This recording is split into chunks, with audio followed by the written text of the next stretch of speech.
Dans cette vidéo, on va voir 14 hacks pour développer son business en ligne. Ce sont des hacks que j'ai découverts à travers mon expérience de formateur et de consultant. Ça va être utile si tu es coach, consultant, formateur, freelance, bref, si tu vends des services de manière générale, cette vidéo est pour toi. Avant de rentrer dans le vif du sujet, avant de tout expliquer directement sur mon écran, je t'invite à mettre un gros pouce sous la vidéo pour soutenir mon travail, pour me montrer que ce genre de contenu te plaît aussi, ça me poussera à en faire d'autres à l'avenir.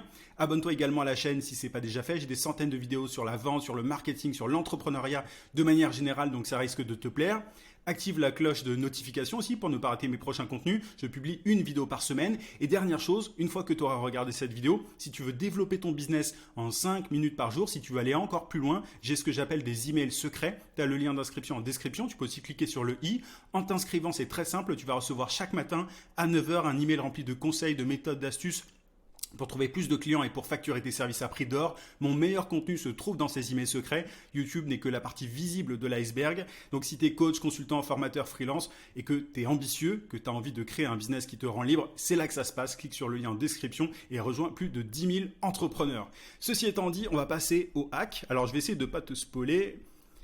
Hop, je monte tout en haut. Alors, le premier hack dont je voulais te parler, c'est de mettre l'accent sur la croissance de ta liste email.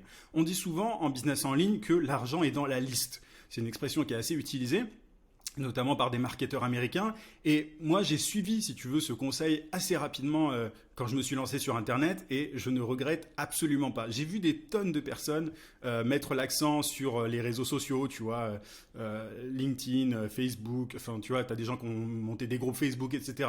C'est très bien les réseaux sociaux, ça te permet d'être plus visible, mais le nerf de la guerre, en fait, ce qui te permet de gagner le plus d'argent sur Internet, c'est ta liste email, parce que ta liste email t'appartient, personne ne peut, tu vois, la faire disparaître, tu vois, il n'y a pas de possibilité qu'un algorithme supprime tous tes emails, contrairement à une plateforme comme LinkedIn, Facebook, etc. Souvent, la portée des publications sur les réseaux sociaux est drastiquement diminuée au fur et à mesure du temps parce que les plateformes veulent que tu payes de la publicité. Donc en général, elles boostent tes publications au début. Ça a été le cas sur Instagram, sur TikTok, sur LinkedIn. Mais au fur et à mesure, elles diminuent la portée pour que les gens aient envie de payer. Mais la différence avec les emails, c'est que les emails, tu peux envoyer un email depuis ton logiciel et tous tes emails. Alors évidemment, il y a des règles de spam, etc. Enfin, il faut bien entretenir ta liste email, mais quand tu envoies des emails, les gens les reçoivent. Et en plus, ils les reçoivent dans leur boîte de réception. Et c'est, tu vois, du coup, leur attention est beaucoup plus importante que sur leur feed, d'actualité. Donc, mets l'accent sur la croissance de ta liste email. Essaye de récolter un maximum de leads. Il faut évidemment que ces personnes soient volontaires. Il ne faut pas inscrire des gens de force sur ta liste email. Je vois des gens faire ça des fois en B2B. C'est le pire truc à faire. Il faut la permission des gens. C'est pas légal de toute façon de les forcer à s'inscrire. Donc, demande aux gens leur permission. Tu peux proposer un lead magnet, par exemple, en échange, une ressource gratuite en échange de leurs coordonnées. Mais mets l'accent sur ta liste email. C'est vraiment le plus important pour moi. Enfin, l'une des choses les plus importantes. Ensuite, privilégie des canaux evergreen. Alors, c'est quoi des canaux evergreen? Ce sont des canaux d'acquisition qui vont te permettre de générer de la visibilité de façon régulière et stable. C'est-à-dire que quand tu postes un TikTok, par exemple, le TikTok a une certaine durée de vie. Au bout de 24 heures, il est mort quasiment. J'abuse un peu, j'exagère un peu, mais sur certaines plateformes, une publication a une durée de vie extrêmement faible. Et du coup, qu'est-ce qui se passe? Tu dois publier pour être visible. Alors que tu as d'autres canaux comme YouTube, tu vois, un blog, donc tu mises sur le SEO quand tu fais ça, ou encore la publicité qui te permettent d'être visible dans le temps, dans la durée. Moi, la raison pour laquelle j'ai privilégié YouTube, c'est parce que justement, je voulais miser sur des mots-clés, me référencer sur des mots-clés pour être visible dans le temps. Moi, j'ai des vidéos que j'ai publiées il y a des années et qui me rapportent encore des inscrits à ma liste email, tu vois. Donc, moi, mes deux canaux principaux, c'est YouTube et ma liste email, concrètement. Le SEO, c'est aussi, du coup, c'est un peu dans la même veine que YouTube, hein. YouTube plus blog, tu vois, bien référencé, c'est vraiment le combo gagnant. Et si tu as du budget, la publicité, c'est toujours top parce qu'il te suffit de payer, évidemment. Tu vois, c'est plus facile à dire qu'à faire, mais de payer et tu as de la visibilité en échange, c'est instantané, c'est encore plus rapide que YouTube et le SEO, mais privilégie des canaux evergreen, des canaux intemporels, des canaux qui vont pas, tu vois, sur lesquels les publications ont une certaine durée de vie pour pouvoir générer de la visibilité dans le temps. Travaille aussi tes accroches, c'est important. Le copywriting, de manière générale, est super important, peu importe tes canaux d'acquisition, que tu publies, tu vois, des newsletters, comme je le fais. Tes accroches, la première phrase, la première ligne est toujours importante parce que c'est ce qui va permettre de capter l'attention de tes prospects. C'est pareil quand tu fais un post sur LinkedIn ou même quand tu fais un TikTok, les gens, bah, tu captes leur attention avec l'accroche, avec la première chose que tu dis. Donc, il faut travailler ces accroches pour pouvoir capter l'attention des gens. L'attention des gens est de plus en plus faible sur Internet. Ils se font bombarder de contenu. Tu vois, ça part dans tous les sens. Donc, il faut être meilleur que tes concurrents en accroche et de manière générale en copywriting. Moi, le copywriting, c'est clairement la compétence qui m'a été la plus profitable personnellement. Donc, je t'invite à vraiment bosser sur le sujet. Autre hack, je vais vite perdre le fil, hein, mais ne prendre des décisions que basées sur les données. C'est mal dit, mais il faut prendre des décisions qui sont basées uniquement sur la data. Je m'explique, quand on a un business en ligne, souvent...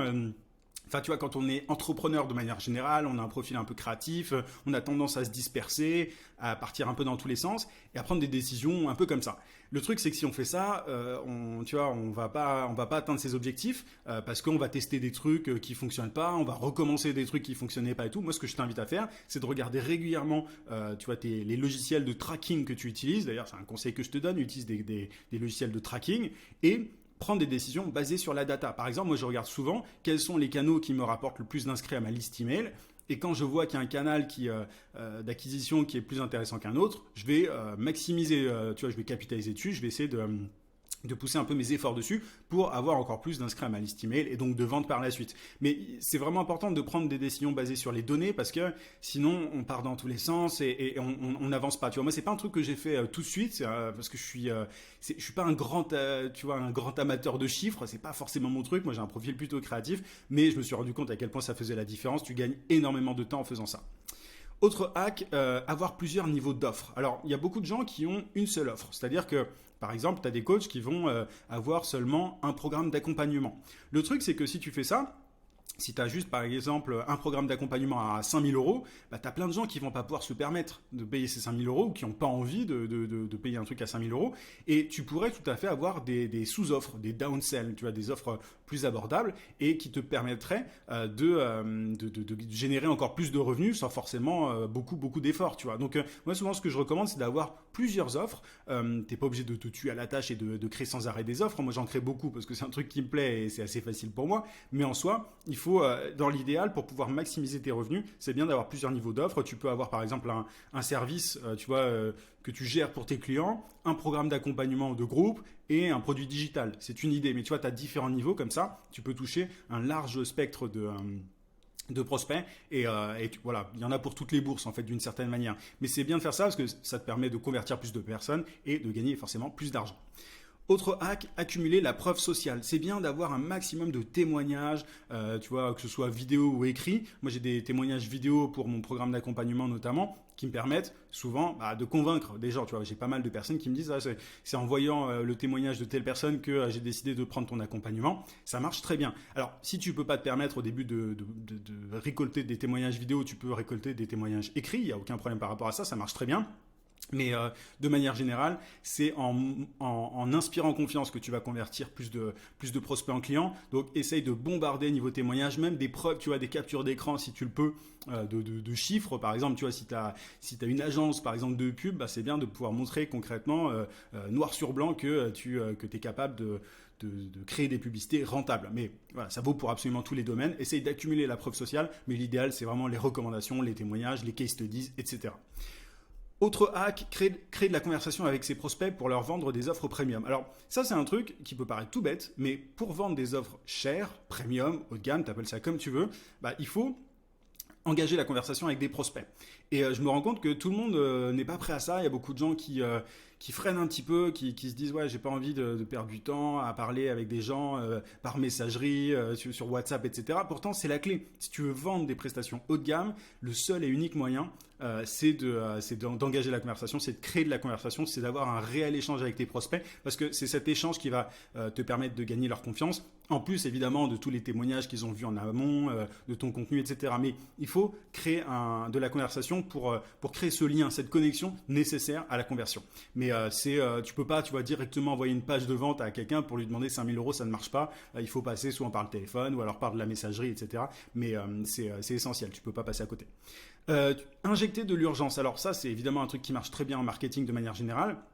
Tu peux, tu vois, faire des promotions temporaires. Moi, c'est un truc que je fais qui marche très bien. Tu peux proposer, par exemple, des produits qui sont disponibles pendant X jours, ou alors une promotion moins 70%, moins 50%, peu importe, pendant X jours.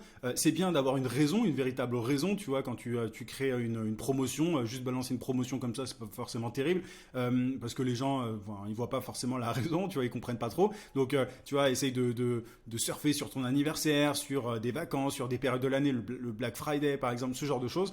Mais le fait d'injecter de l'urgence, de faire des promotions temporaires ou des produits disponibles pendant une durée limitée, ça va te permettre d'avoir un pic de vente extrêmement rapide et ça peut faire du bien du coup à ta trésorerie forcément. Autre hack, faire des partenariats pour booster sa visibilité. Ça, c'est un truc, je trouve, qui n'est pas forcément assez fait. C'est-à-dire qu'il y a beaucoup de gens qui créent du contenu sur les différentes plateformes, qui ont une newsletter, qui ont une chaîne YouTube, etc. Mais il y a peu de gens qui font des partenariats pour booster leur visibilité. Alors que si tu regardes bien, les gens qui ont le plus de visibilité en général dans ton domaine, ce sont ceux qui se font inviter dans des podcasts, sur des chaînes YouTube, ou qui invitent eux-mêmes d'autres créateurs. Donc essaye de faire des partenariats. Ça peut être aussi simplement de l'affiliation. Tu peux proposer à quelqu'un qui n'est pas ton concurrent, mais qui s'adresse à la même cible que toi, de toucher un pourcentage sur les ventes, sur le lien que tu vas lui donner. Donc tu vois, il y a tout un tas de façons de faire, mais fais des partenariats, ne reste pas dans ton coin si tu veux être plus visible. Tu vois, c'est gratuit, c'est assez facile, il suffit d'envoyer un message et les gens en général dans le business en ligne sont bien conscients de l'intérêt de créer des partenariats, donc tu vas pas te prendre beaucoup de refus. Autre hack, utiliser le storytelling pour créer un lien fort avec son audience. Alors ça, les gens comprennent pas, il y a beaucoup de gens qui comprennent pas ce que veut dire storytelling. Le storytelling, c'est pas juste raconter des histoires, tu vois, tout le monde sait raconter des histoires.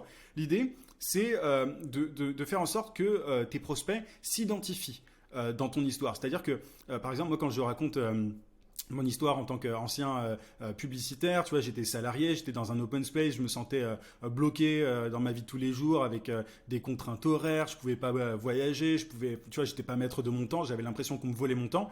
Tu vois, quand je raconte ça, il y a plein de gens qui se reconnaissent, qui s'identifient dans mon histoire. Donc quand je leur raconte un petit peu comment je me suis sorti de là, comment j'ai fait pour devenir indépendant, entrepreneur, pour pouvoir kiffer, voyager, générer bien plus de revenus, forcément les gens vont être inspirés. Donc il faut que tu utilises le storytelling pour créer un lien fort avec ton audience. C'est le meilleur moyen de créer une grande connexion avec ton audience de manière générale. Mais il faut raconter de bonnes histoires dans lesquelles tes prospects, entre guillemets, s'identifient. Autre hack, faire appel à un assistant virtuel pour déléguer les tâches chronophages. Alors, moi, j'ai longtemps bossé sans assistante virtuelle.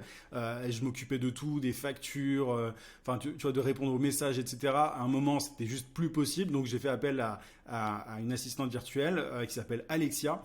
Et depuis, tu vois, ma vie a changé. C'est-à-dire que je peux me concentrer vraiment sur le cœur de mon métier et non pas sur l'administratif, sur les réponses aux emails, etc. Et ça m'a fait gagner un temps monstrueux. Chaque semaine, donc je t'invite dès que tu le peux en fait et dès que tu en as besoin de faire appel à un assistant virtuel de manière générale, parce que c'est pas en faisant tout que tu vas réussir à faire grossir ton business. Il faut vraiment être pragmatique et tu vois, et bien penser son agenda, bien penser son temps, son planning et tout. Donc délègue tout ce qui est chronophage et qui n'apporte pas une énorme plus-value dans ton business dès que tu le peux.